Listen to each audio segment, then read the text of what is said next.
I shouldn't have taken this road.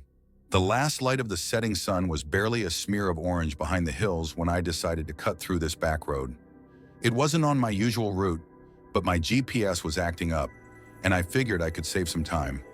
The map had shown a shortcut, a thin winding line that carved through the woods, and at first it felt like a good idea. After all, it wasn't that late yet, and I wasn't afraid of the dark. But the road, it was deserted, silent. The kind of silence that stretches for miles, pressing against your chest like the air is holding its breath. I glanced at the clock in my car. 9:47 p.m. Only an hour past sunset. My headlights cut through the dark, illuminating the asphalt and the towering trees that seemed to lean in, like they were closing me in. The road was narrow and winding, barely wide enough for my car to fit. On either side, thick woods pressed close. Nothing but the occasional rustle of leaves and the distant call of some animal. There were no houses, no lights, just trees, a sense of isolation that made my skin crawl. I slowed the car, turning the wheel as the road veered sharply left. A deep breath escaped me, but I didn't know if it was out of relief or nervousness. Maybe both. But something was wrong. I could feel it, like I was being watched. It started with a sound, a low growl. At first, I thought it was a trick of the wind, a deer or a coyote somewhere in the woods. But then it came again, closer this time, unmistakable. The growl was guttural, primal, and it rumbled through the trees, vibrating in my bones. I stopped the car, heart pounding.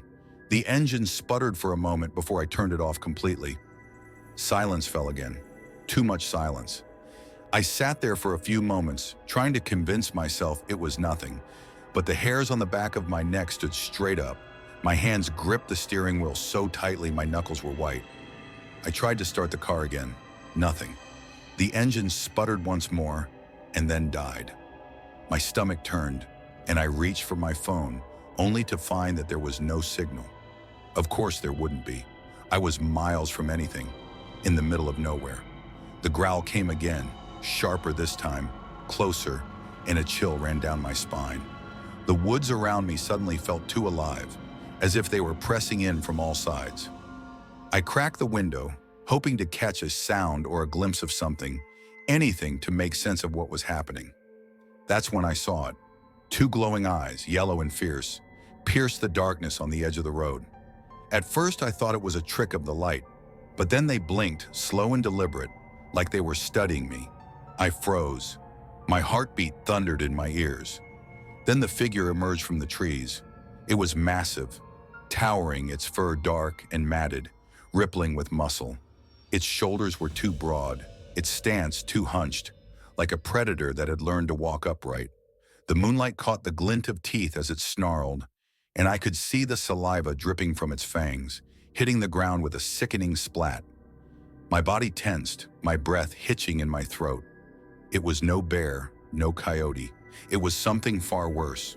The creature stepped forward, its claws scraping against the asphalt with a sound like nails on a chalkboard.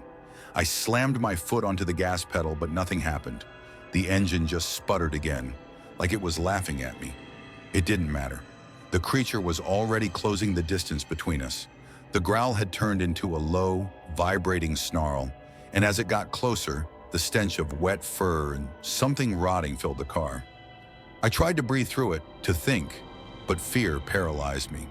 The werewolf was almost on me now, its eyes locked onto mine, like it could see every terrified thought in my head. It raised a clawed hand, slowly, like it was savoring the moment, and I could see the muscles in its arms flex. My mind screamed for me to move, but my body wouldn't obey. Then in a blur of motion, the creature lunged. I slammed the car into reverse, jerking the wheel hard to the right. The tires squealed in protest, and for a moment I thought I was going to crash. But somehow I managed to wrench the car away, throwing it into forward motion again. I don't know how I did it, but I was moving.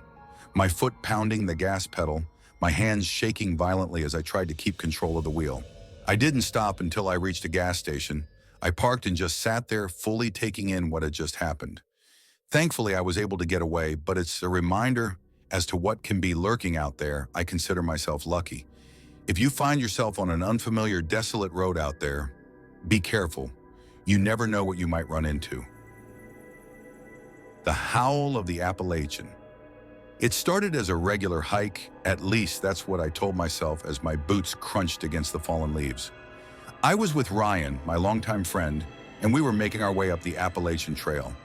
The air was thick with the scent of pine, damp earth, and the distant musk of a thunderstorm that seemed to be brewing on the horizon.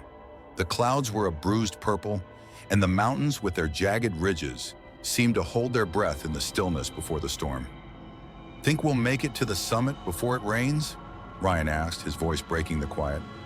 He was always the optimistic one, his smile wide, his attitude always a few steps ahead of the darkness that sometimes lingered in my mind.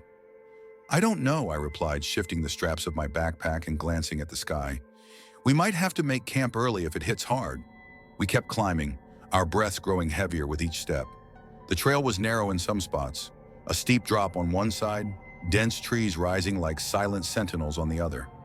The fog, which had settled low in the valley, was beginning to creep up the mountainside, winding around the trunks of the trees, shrouding the world in an eerie, half-formed mist. "You hear that?"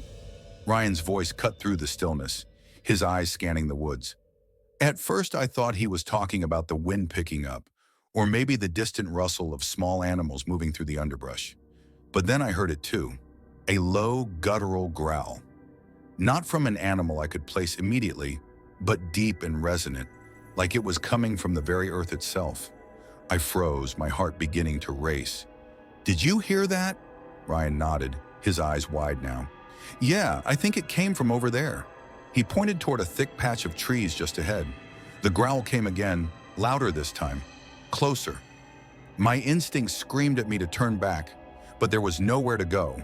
We were too far up to head down the same steep incline we had just climbed, and the storm was pushing in, its black clouds now rolling over the ridgeline. Ryan started forward, his pace quickening. "Let's just check it out. Maybe it's just a bear or something." A bear? I wasn't so sure. The sound was too wrong. Not animal, not human, but something in between. Feral, primal, and filled with a sort of malevolent intelligence.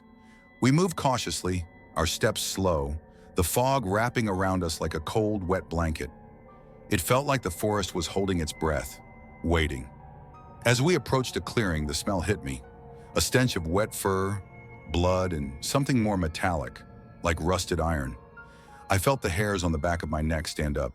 Ryan stopped dead in his tracks, his eyes locked on something just beyond the tree line. I followed his gaze, and that's when I saw it. A figure, tall, too tall, almost 7 feet, its silhouette partially obscured by the mist. But what I could make out sent a chill down my spine. Its hunched posture, the rippling muscles that glowed in the dim light, the claws, huge, curved, dripping with something dark. And its face. It wasn't quite human, but it wasn't a wolf either. More like a twisted combination of both. Eyes that gleamed yellow in the fading light, reflecting hunger. Hunger for something more than just food. My breath hitched, and I instinctively took a step back. "Ryan, what the hell is that?" Before he could respond, the creature let out a blood-curdling scream, high-pitched and guttural at the same time, that echoed through the valley. It dropped to all fours, its long, spindly arms reaching out with a predatory speed that made my heart skip a beat. "Run!" Ryan shouted, already moving toward the trees. Without thinking, I followed, my legs pumping as fast as they could go.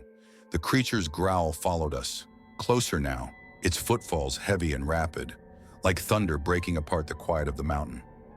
We ducked and weaved through the trees, tripping over roots, splashing through shallow streams, desperate to gain some distance.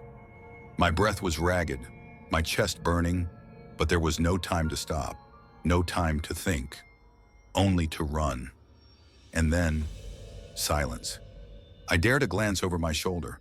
The mist had thickened to a near impenetrable wall, but the creature was no longer in sight.